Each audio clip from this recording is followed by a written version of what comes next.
Bom, turma, a primeira pergunta no nosso questionário, né, era falando sobre... Espera aí que eu vou minimizar ele aqui. A primeira pergunta do nosso questionário era quais as vantagens relacionadas aí, tá assim, ó, que benefícios a expulsão dos jesuítas, realizada pelo primeiro-ministro Marquês de Pombal, trouxe para a educação no Brasil no período colonial? Alguém quer responder, compartilhar a resposta que fez aí, para a gente quebrar o gelo da noite?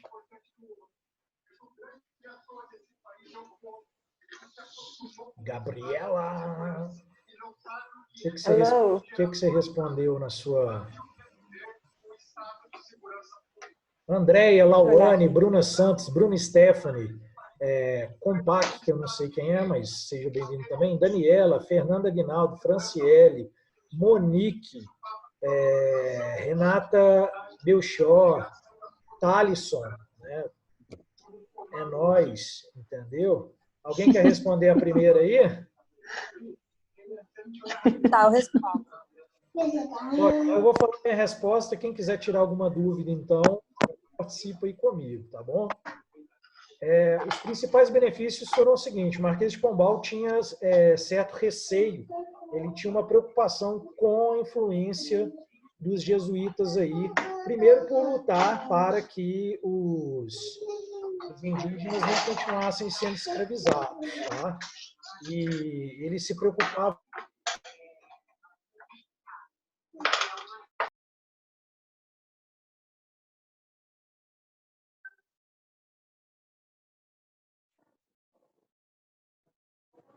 Não estou ouvindo.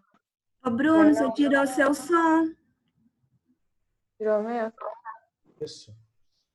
A autocensura é crime, não é? Desculpa, galera. Silencia para mim os demais microfones aí, para a gente não ter os ruídos atrapalhando, né?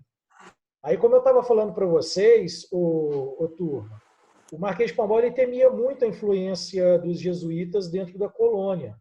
Um dos fatores aí que mais evidencia isso era o fato dos jesuítas serem os únicos que conseguiam conversar em Tupi-Guarani e foram os primeiros, né, a registrar também o idioma indígena.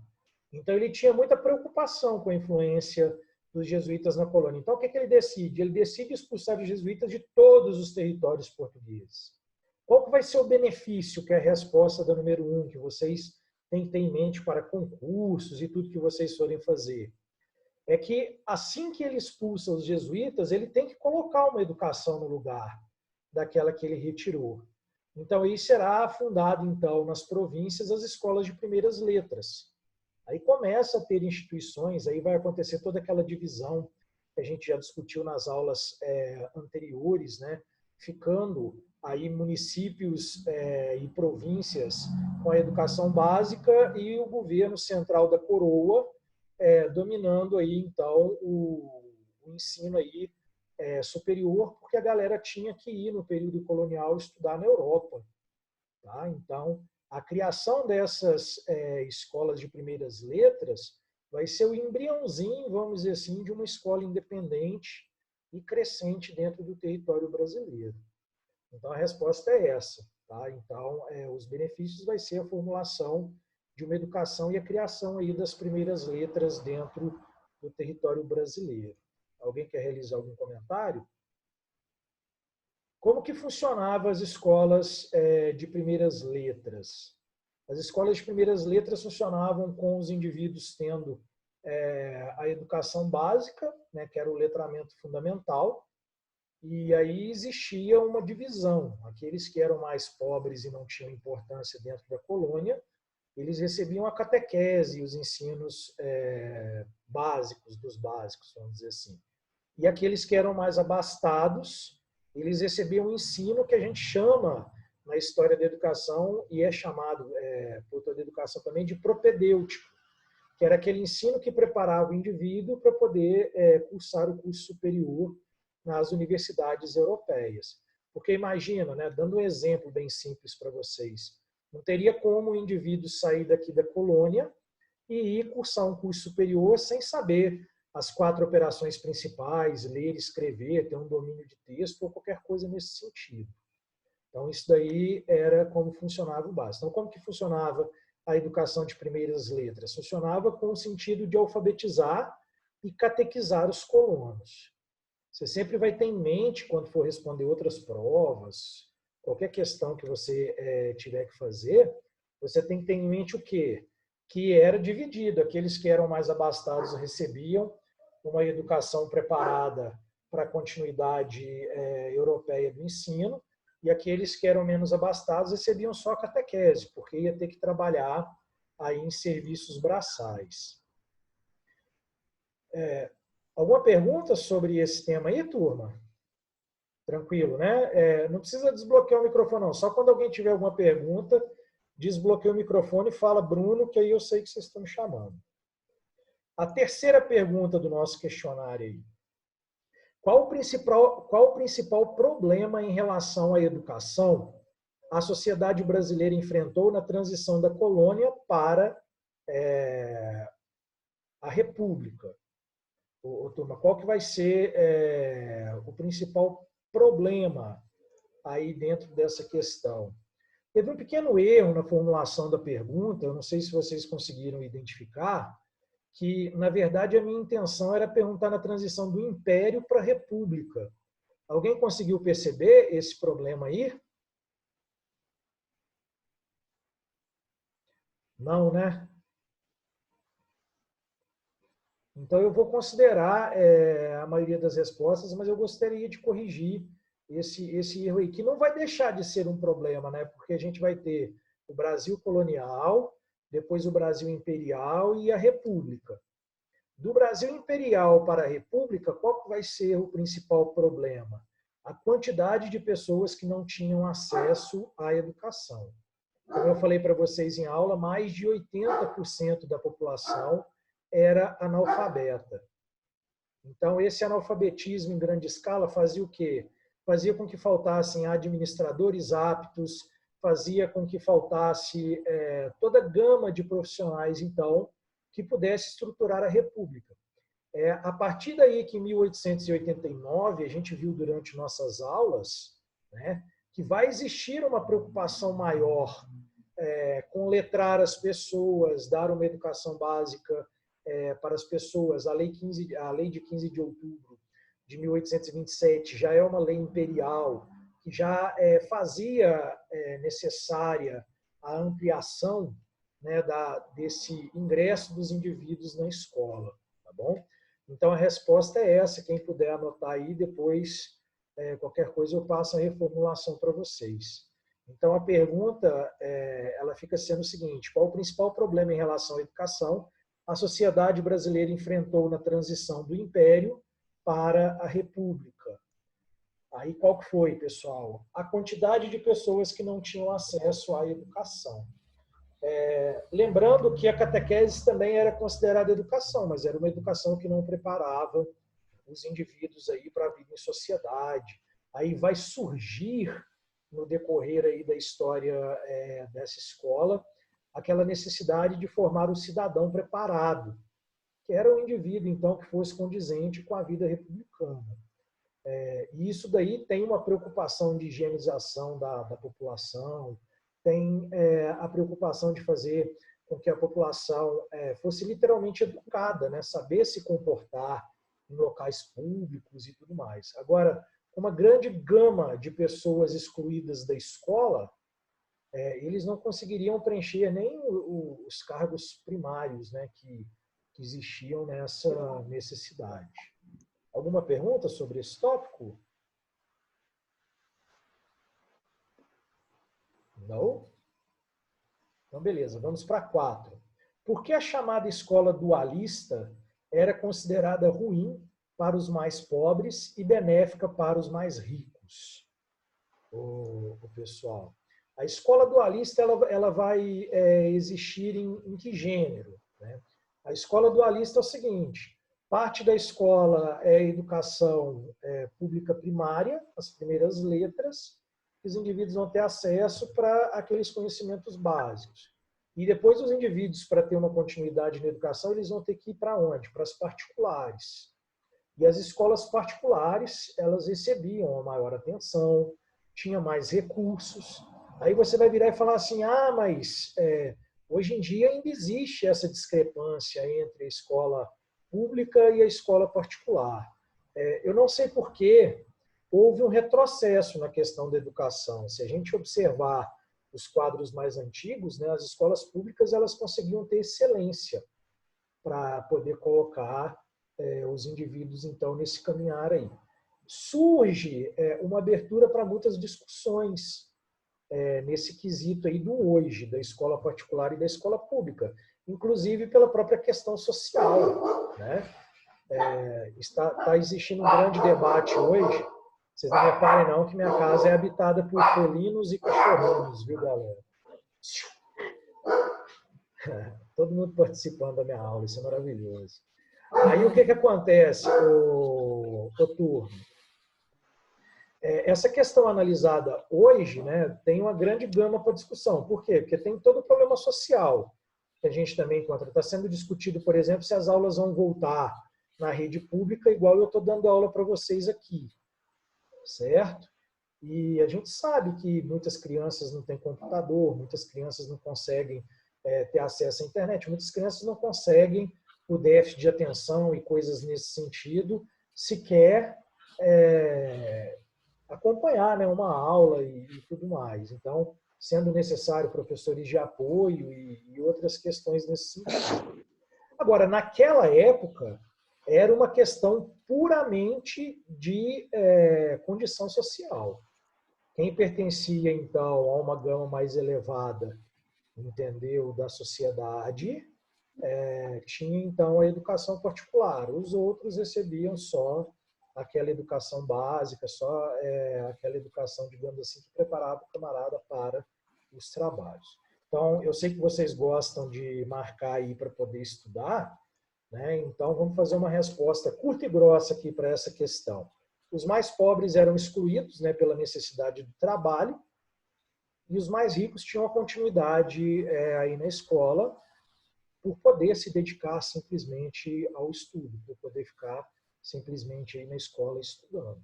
Então, era muito comum, se a gente conversar com pessoas mais antigas, e olha que essas pessoas já são aí do meio da República para frente, elas vão te falar que com 9 anos de idade tinha que sair da escola para poder ajudar a família no trabalho, etc. Agora imagina no final do século XIX, início de século XX. Né? Então, o problema era esse. Hoje muitas pessoas questionam a lei de obrigatoriedade do menor estar inserido na escola. Tem que estudar quem quer. Mas a gente sabe que o nosso padrão histórico de escola, o pessoal, ele vem do quê? Ele vem em cima dessa desigualdade, ele vem justamente em cima aí dessa dicotomia, né, da condição social dos indivíduos, né, que os indivíduos, digamos assim, muitos têm condição, outros não têm condição, e sempre foi uma coisa que influenciou muito nessa parte aí do padrão. Alguém quer fazer alguma pergunta sobre o exercício? Não? Eu quero fazer uma pergunta, e quem concordar fica em silêncio, quem não concordar se manifesta. Eu estou querendo avaliar aí em 5 pontinhos esse exercício. Todo mundo concorda? Que daria 1,25, né, para cada questão. Bruno, estava confuso. Estava? Tava. Então tá, então eu vou deixar os 2 pontos e na próxima semana, então, eu passo um outro exercício simplesinho igual esse. Esse exercício aí, vocês devem ter percebido que esse exercício aí, ele foi uma fixação da nossa última aula aqui no Zoom e dos vídeos aí disponibilizados para vocês, tá? Então eu estou optando por essa dinâmica que vocês já me falaram pessoalmente que preferem. Hoje a gente vai dar continuidade, então, ao nosso assunto, falando sobre a modernização das escolas normais. Na última aula a gente falou sobre a necessidade de uma escola, digamos assim, com caráter mesmo de escola, né? Aí eles vão começar a utilizar o ensino mútuo. O que que é isso? Ao invés do professor ensinar uma pessoa, duas pessoas, eles começam a juntar uma maior quantidade de crianças nas salas ou de jovens para poder aproveitar aquele tempo ali, então, e fazer essa educação. Tá? O que mais ou menos implica aí no que nós temos como padrão educacional hoje. Né? Hoje em dia é um professor lecionando aí, então, para 30, 40, em algumas escolas até 50 alunos. Tá? Como que vai surgir essas escolas normais? As escolas normais, elas são as escolas de primeira letra, propriamente dita. Tá? E depois, quando o indivíduo terminava o ensino propedêutico dessas escolas de primeira letra, aí ele ia para os chamados liceus. Tá? O que era o liceu? O liceu é como se fosse a faculdade hoje em dia. A formação dos professores, ela era atrelada a como que a educação se desenvolvia. Então, quando a gente vai perceber o desenvolvimento da educação, a gente vê que São Paulo tinha uma base de formação, Minas Gerais tinha outra base de formação, Rio de Janeiro, Salvador e daí por diante. Cada território, então, tinha a sua base de formação dos professores. Né? O primeiro núcleo de formação mesmo para professores da escola normal, vocês vão ver na apostila, que foi a Escola Normal de Niterói. Ali começa, então, a ter a formação específica para quem iria trabalhar com as escolas. O interessante é que hoje, por exemplo, boa parte das faculdades elas fazem isso, né? Elas gabaritam os professores que irão trabalhar, então, nas escolas, que irão aí lidar com os alunos nas escolas.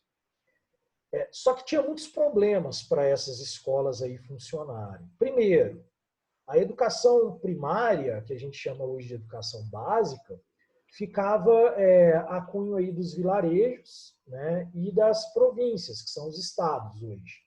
Durante o início da República também se transforma em estado.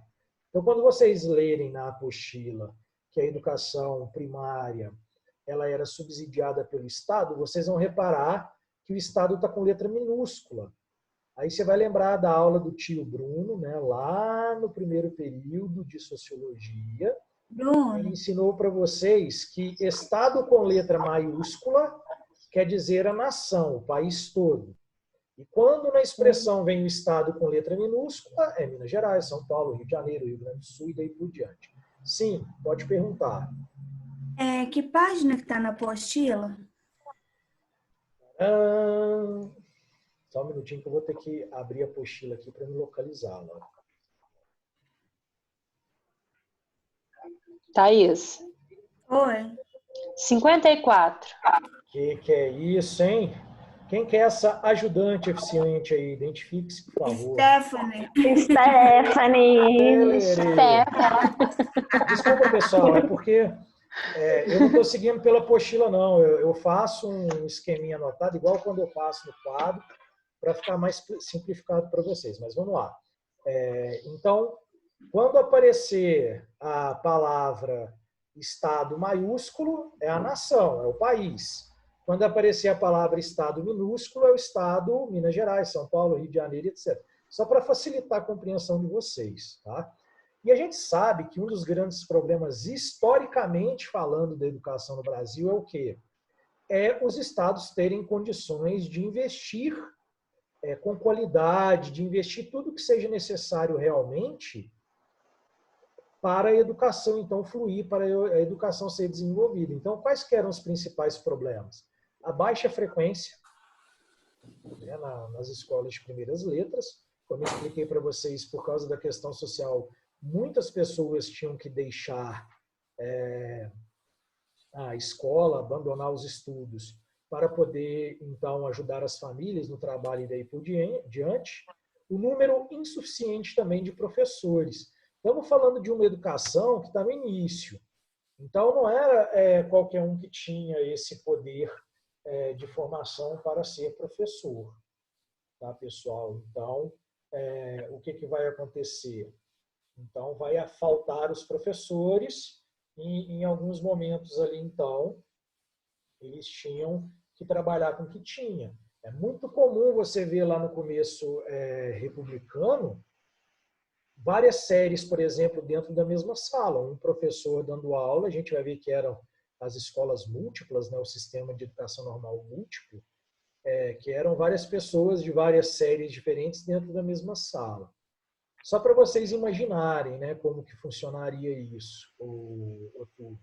Imagina você dentro de uma sala de aula e ali naquela sala de aula você tem crianças da primeiro, segundo, terceiro, quarto e quinto ano do ensino fundamental 1. Seria bem complexo para poder separar, para poder dar uma aula de qualidade. Então, essa é a vantagem que nós temos hoje, mas a gente vai ver que foi uma luta e ainda é uma verdadeira luta mostrar, né, para o país que existe a necessidade da educação e, paulatinamente, da sua ampliação. As crises econômicas que eram instituídas nos estados faziam com que poucas escolas existissem. Então, é muito comum, quando a gente vê o estado ter um problema econômico, qual que é a primeira área que ele tira recurso para poder investir nas outras áreas? Da educação. Então, quando pintava um problema econômico dentro do estado, eles já iam lá e já cortavam a verba da educação ou simplesmente nem mandavam essa verba, né? Quando ainda manda a verba, tá tranquilo, está muito bom. Para capacitar essas escolas, então, o que eles precisavam? De empenho, né? E qual que era o empenho que eles necessitavam? Para poder formar os cidadãos que fossem educados. Aí entra toda aquela teoria que eu expliquei para vocês na nossa aula passada, né? A teoria de higienização, a teoria de que o pobre era perigoso porque ele poderia fazer revoltas ou não aceitar as ordens acatadas e daí por diante. Vamos só lembrar o conceito de higienização, tá, pessoal? É que eles acreditavam que os propulsores das doenças e dos problemas era a população mais pobre pelo estilo de vida simples, pela forma de vida simples dos indivíduos, né? Só fazer um adendo aqui, se vocês me permitem, eu gosto muito de comentar as coisas atuais durante minha aula. É igual quando falaram que eram os pobres, abre aspas, como eu escutei alguns falando, né? A pobraiada é que está esparramando o Covid-19, fecha aspas. Eu escutei isso várias vezes. E a gente sabe que é uma doença que foi trazida da Europa para cá. Então, a maioria, pelo menos, dos pobres que eu conheço, começando por mim, né, nunca pisou na Europa para poder receber essa culpa aí. Então, esse sentido de higienização, de culpar os mais pobres pelas mazelas, sempre existiu. Então, o que eles necessitavam? Guarda essa aí, que essa aí é pérola, galera. Eles precisavam formar o cidadão brasileiro, aquele que era desejado, aquele que ia cumprir as ordens institucionais. E, para isso, eles precisavam do quê? Da educação. Não é à toa que até hoje ainda existe o termo aí, né, que a educação é que vai mudar o futuro, a educação é o futuro do país e coisas nesse sentido. Para criar, então, a expansão de professores, que era um desses problemas, eles vão criar, então, as chamadas escolas modelo, que vai ser escolas que funcionam com esse ensino primário, com esse ensino básico, mas já instituído para os normalistas treinarem a prática da educação. Aí seria mais ou menos assim, para vocês terem uma noção. Seriam turmas de ensino primário onde os normalistas pudessem estagiar. Por que a gente geralmente fala o termo as normalistas? A gente vai ver que as mulheres passaram a dominar a educação nesse período primário, né, da formação do indivíduo, por uma série de fatores que eu abordarei um pouquinho mais à frente. A escola parâmetro, aquela escola então que vai ser adotada, né, como um exemplo para as demais escolas, o pessoal, vai ser a Escola Normal de São Paulo, tá? Que depois é chamada de Escola da Praça, a Escola da Praça Central no caso, que foi inspirada aí nos conceitos de Caetano Campos. Está bem destacado isso na apostila de vocês, simplesinho. Que vai seguir o decreto de 27, o decreto número 27 de 1890. Repare que a gente já está na República. Qual que é a preocupação dessas formações? Já formar o cidadão apto. Então, pensa no cidadão apto, é aquele capaz de cumprir o que as instituições esperavam dele. A partir desse exemplo, o que eles vão começar a fazer? A criar espaços próprios para serem desenvolvidos como espaços educacionais. A educação sai simplesmente dos antigos colégios de freiras, a educação sai dos antigos colégios religiosos e passa, então, a ter o local próprio das instituições. Tem até uma foto aí da Escola Normal de São Paulo na apostila de vocês, até bem bonito o prédio, e depois eles começam a ampliar, fazer adendos ali àquela escola, onde seria adotada a prática da educação primária, o jardim de infância, e eles vão tentando ampliar aí cada vez mais esse alcance. Depois que os indivíduos eram formados, aí a galera que tinha a condição propedêutica da educação ia para os liceus, que é a universidade nesse caso. Muito interessante, a gente vai comentar muito sobre esse indivíduo mais à frente, é que eles seguiam nessas escolas os conceitos de Froebel, que é um dos grandes pensadores aí da pedagogia e que influencia muito também a pedagogia brasileira.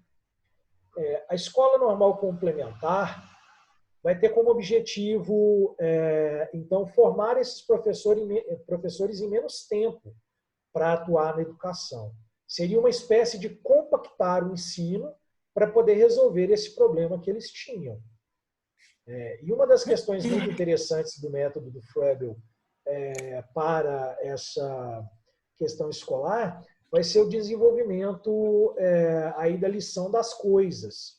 Vocês vão ver na caixa de diálogo, na apostila de vocês, explica o que é a lição das coisas. Paulo Freire também adotava muito esse sentido, né, da educação, que é você educar os indivíduos a partir do conhecimento de objetos, de locais, e a partir da experiência dos indivíduos com esses objetos e locais, o que aconteceria, pessoal? A educação, então, ela teria continuidade. A educação, então, ela teria, vamos dizer assim, uma maior montagem. Então, eu vou pegar para vocês, mostrar uma xícara, depois falar para vocês que é xícara e contar a história da xícara. Na apostila de vocês está até mais exemplificado aí, levava os indivíduos aos parques, às praças e aos locais, então, onde eles pudessem ter essas experiências, né? Falei do método Paulo Freire porque o Paulo Freire também falava que era importante manter o princípio da educação naquilo que realmente era necessário para os indivíduos. Sobre a lição das coisas, acho que tranquilo, né? Alguém quer perguntar alguma coisa? Beleza. Essa nova realidade, ela conta de ensinar a partir da lição das coisas, ela vai seguir aquilo que a gente falou na nossa aula passada sobre o método Lancaster.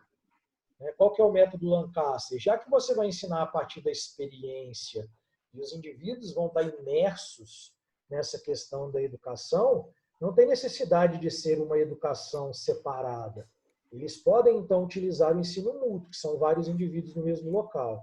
E olha só que curioso, pessoal, era utilizado também a questão dos monitores.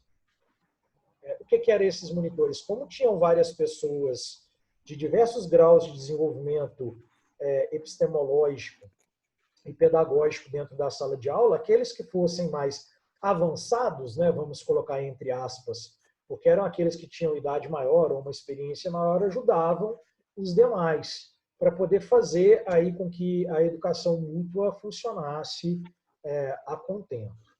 A formação dos alunos nas escolas de ensino mútuo vai ter também uma grande diferença, tá, pessoal, do funcionamento dos grupos escolares. Os grupos escolares já eram aqueles mais estruturados. O indivíduo ia para uma série específica,